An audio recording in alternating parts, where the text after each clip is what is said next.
कुछ लोगों ने हल्ला किया। उस टाइम तो हमें पता नहीं था कि कौन लोग हैं, लेकिन अभी पता चल गया है कि कौन लोग थे। वो एक हिंदू पुत्र संगठन है, उसके अध्यक्ष हैं नागेश सम्राट। तो इन लोगों का ग्रुप था ये हिंदू पुत्र संगठन। इन लोगों ने ही शोर मचाना शुरू किया जब ये लाइन आई कि ईश्वर अल्लाह तेरो नाम। इस पे उन लोगों ने काफी शोर मचाना शुरू कर दिया और उसके बाद मंच पे बैठे सारे जो नेतागण थे वो भी हरकत में आए।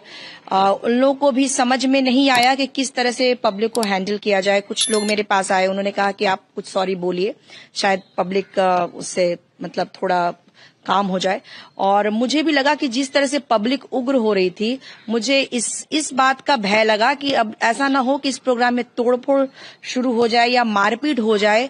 इसलिए और अश्विनी चौबे जी ने मुझे एक सम्मान के लिए वहां बुलाया था, अटल विशिष्ट सम्मान, जो कि मैंने जस्ट उस गीत गाने भजन गाने से पहले वो मुझे डिप्टी सीएम साहब ने मुझे दिया था।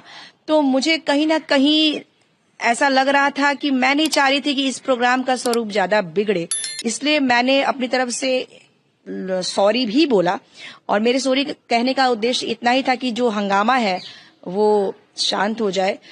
लेकिन मैं अभी इस बात को, जो मैंने सारी बातें देखी, उसमें मुझे लगता है कि जो इतने बड़े दिग्गज नेता गण वहां उपस्थित थे, उनकी उपस्थिति में इस तरह की हरकत कुछ लोगों ने की है, तो इस पे कड़ी से कड़ी कार्रवाई करनी चाहिए। कि ये कैसे हो सकता है कि ये भजन जिसको महात्मा गांधी जी ने पास किया हो, ऐसा भजन जो हर पॉलिटिकल प्रोग्रामों में लोग इसको गाते हैं, सुने जाते हैं, उस पे कुछ लोग आपत्ति करें तो उस पे जो है कड़ी से कड़ी कार्रवाई करनी चाहिए। आपकी जो वीडियो वायरल हो रही है जिसमें आप पूरा गाना गाती हो और बीच में जब लाइन्स आती है कि ईश्वर अल्लाह तेरो नाम, और उसके बाद एक साउंड पीछे का मॉब का सुनाई देता है, फिर कुछ लीडर्स आते हैं आपको कहते हैं कि सॉरी जैसा कुछ कह दीजिए, तो आप क्या सोचती है, ये सॉरी कहने जैसी गलती थी या क्या एग्जैक्ट? नहीं, देखिए, इस गाने के लिए तो मैंने कभी सॉरी मैं बोल ही नहीं सकती हूँ, क्योंकि ये गाना, ये जो भजन है वो तो मतलब इसमें कैसे सॉरी कर सकते हैं? ये तो मतलब देश को एक अच्छा संदेश देता है। इसके लिए मैंने सॉरी नहीं बोला। मैंने सॉरी इसलिए बोला क्योंकि मुझे ऐसा लग रहा था कि पागलों का झुंड मेरे सामने है, और आपके सामने अगर आप पागल आ जाए तो आप कुछ भी करके उनसे हैंडल करेंगे उसको।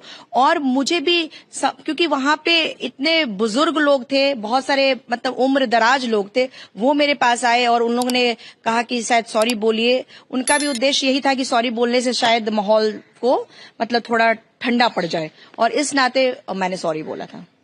और उस दिन की घटना के बाद ऐसे कुछ है कि आपको कुछ उसका इम्पैक्ट देखने मिला आपके करियर पे या ऐसे कुछ? देखिए, कुछ लोगों ने मतलब मैं बताऊं कि मुझे कुछ धमकी भी आई, जो कि मैंने अपने जो फेसबुक पे है, कुछ लोगों ने कहा कि देवी तुम सुधर जाओ, नहीं तो गांधी जी जहां पहुंच गए हैं तुम वहीं पहुंच जाओगी।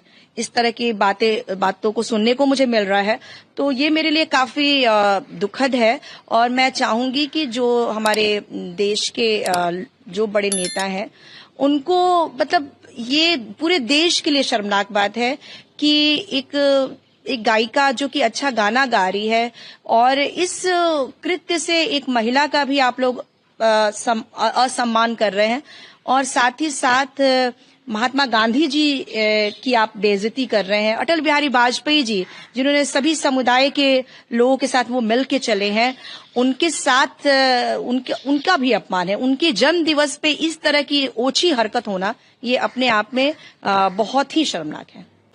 एक आखिरी सवाल कि आपको सॉरी कहने बोला और अभी भी आप कह रहे हैं कि आपको सोशल मीडिया पे थ्रेड्स या कुछ जैसे आपके करियर पे इम्पैक्ट, तो अभी आपकी आगे क्या भूमिका रहेगी?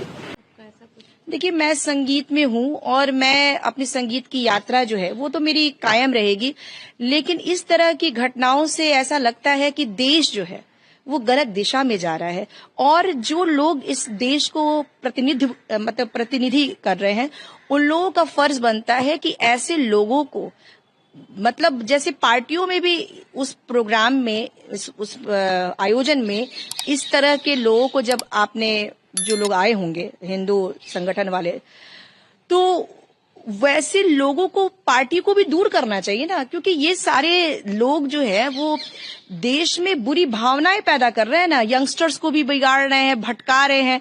हमारे महात्मा गांधी जी ने कहा, अहिंसा की बात कही। ये बिहार जो है वो गौतम बुद्ध की धरती है, महावीर की धरती है। उस जमाने में उन्होंने अहिंसा का पाठ लोगों को पढ़ाया, और आज ये सब लोग जो हिंसा फैला रहे हैं, जो गलत भावनाएं भर रहे हैं, भेदभाव भर रहे हैं, वैसे लोगों को पार्टी भी ऐसे लोगों पे कार्रवाई करनी चाहिए। और उन लोग, अगर पार्टी में वो लोग जुड़ने की कोशिश करते हैं ऐसे लोग, तो उनको पार्टी से निकाल देना चाहिए।